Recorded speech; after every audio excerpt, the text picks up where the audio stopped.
These are the letters T and H.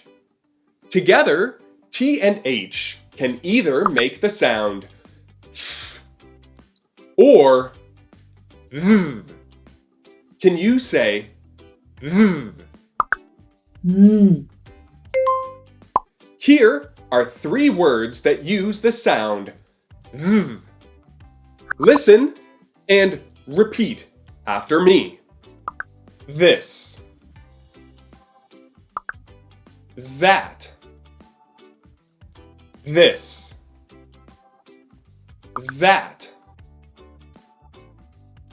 feather,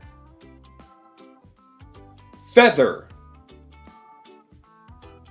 And that is the sound th using the letters T and H.